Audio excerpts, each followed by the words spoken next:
Hi guys, happy St. Patrick's Day. I hope you guys had some green bagels for breakfast or maybe for lunch. It's your lucky day today because we're going to read 2 chapters of Leprechauns in Late Winter. Chapter 4. What are you good for? Hi there, Annie said cheerfully. Augusta's mother did not reply. She was staring at Jack's bare feet. Her expression made him sink down in his chair. Do not blame Eliza or me, Mother, said Gertrude. These are Augusta's friends, not ours. I took pity on them, Mother, said Augusta. They were wet and miserable. Her mother finally smiled. Yes, daughter, I imagine they were. It's very nice to have pity for the poor, but dirty children should not be sitting in our parlor. Parlor is like a living room. They were hungry, Mother, said Augusta. Yes, and I see you have given them food, said her mother. So it is time to take them out of the house now. Jack and Annie stood up. Jack was happy to leave. He felt like Augusta and her mother were talking about stray dogs or cats. But Augusta sat very still and just stared at her mother. Go on, get them out of here, Augusta, said Gertrude. They are not clean. They might even have bugs in their hair. The mere mention of bugs made Jack's scalp itch. He and Annie both scratched their heads. See, said Gertrude. Augusta, her mother said in a stern voice. Oh, all right, said Augusta, standing up. I was trying to be kind. Come with me, please, she said to Jack and Annie. I'll lead you down the lane a bit, at least past the sheepdogs. As Augusta started out of the room, her mother stopped her and pinched her shoulders. Carry yourself straight, daughter, she said. Jack couldn't imagine how the girl could carry herself any straighter. Augusta led Jack and Annie back down the dark hallway, through the fish-smelling kitchen, past the ancient butler sleeping by the fire and 3 kitchen maids and the cook. Without a word, she grabbed her red cape and pulled it around her. Where are you going, Miss Augusta? Asked Molly. I've been ordered to send these poor children back out into the storms, Augusta said. Jack and Annie forced their feet into their stiff, wet socks and boots. Augusta held the door for them, then followed them outside, slamming the door shut behind her. Even though it was still rainy and windy, Jack felt much happier outside the big house than inside it. He and Annie followed Augusta past the gates and out to the lane. Augusta walked stiffly, leading them like a mother duck. What are we going to do about her? Annie whispered to Jack. I don't know, whispered Jack. She doesn't seem very creative or imaginative to me. Well, we have to inspire her. Come on, said Annie.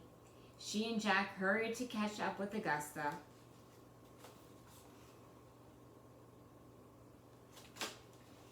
Miss Augusta, said Annie, walking alongside her. Do you like to sing, dance, paint, play a musical instrument? Anything creative like that? No, said Augusta. She sounded angry. Jack figured she must be mad at her mother for kicking them out of the big house. Well, what about nature, said Annie. What about it, asked Augusta. Walking in the woods, said Annie. Trees, birds. Does anything like that inspire you? Not anymore. I was close to nature once, Augusta said. I used to roam the woods with my younger brothers. They said I was like a robin with the eye of a hawk. I knew where to find the caves of the otters. I knew where to find the nests of wild birds. That's so cool, said Annie. I knew where the deer lay down to sleep, said Augusta. I knew the names of every tree, oak, beech, elm, hazel, larch, pine. Augusta's voice grew a little wobbly, as if she might cry. But I'm not allowed to roam the woods with my brothers anymore. Mother says it's not proper for a young lady.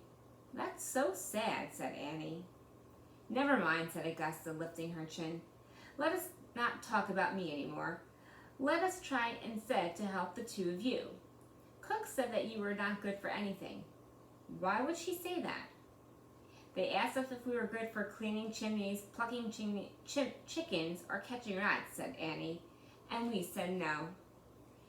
Then you must find other ways to make yourselves useful, said Augusta, or you will never find your way in the world. Can you shear sheep? We've never tried it, said Jack. Milk cows? Churn butter? Weave a shawl? Augusta asked impatiently. Hunt rabbits with hounds? Oh, never that, said Annie. Jack laughed. Augusta frowned. This is nothing to laugh about. Every day you must ask yourselves, what am I good for? Actually, that was a good question, Jack thought. What was he good for? And I would like to give you a further piece of advice, said Augusta. Never make up stories about yourselves that aren't true. What do you mean, said Jack. You never acted in a play Shakespeare's, did you? Tell the truth now, said Augusta. We did, said Jack. My sister was telling the truth. We were both in a Midsummer Night's Dream.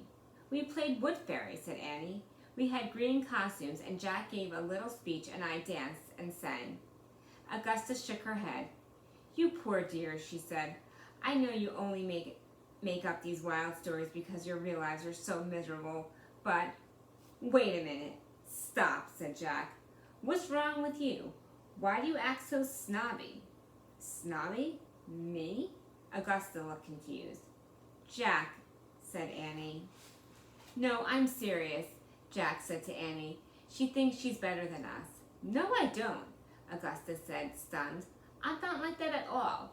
Each day I walk several miles to town to give cakes and clothes to poor children like yourselves. That's nice, said Jack.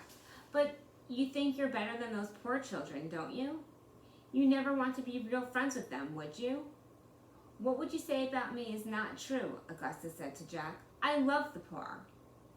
Why, my favorite friend in all the world is quite poor and never has been to school.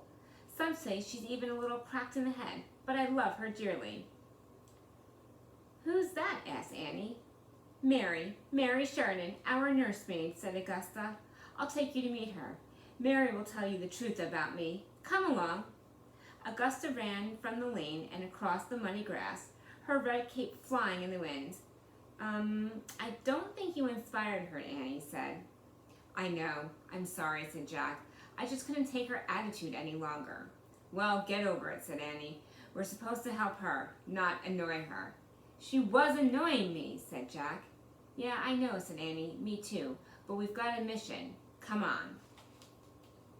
Jack and Annie followed Augusta across the grass to a small white cottage with a straw roof. Augusta banged on the door, scaring away birds, eating crumbs by the front steps. Mary, Mary, it's me, Augusta, she called. Come in, my dear, a voice answered. Augusta lifted the latch and led Jack and Annie inside. Wrapped in a brown shawl, Mary Sheridan was stroking an orange cat by an open fire. She had ragged white hair and bright blue eyes. Her crooked smile was revealing a few missing teeth. 1 in 20 welcomes on this wonderful winter day, said the old woman. Chapter 5. Okay, it's a little long. I know I said 2 chapters. I'll read chapter 5 tomorrow. Bye, guys. Have a good morning.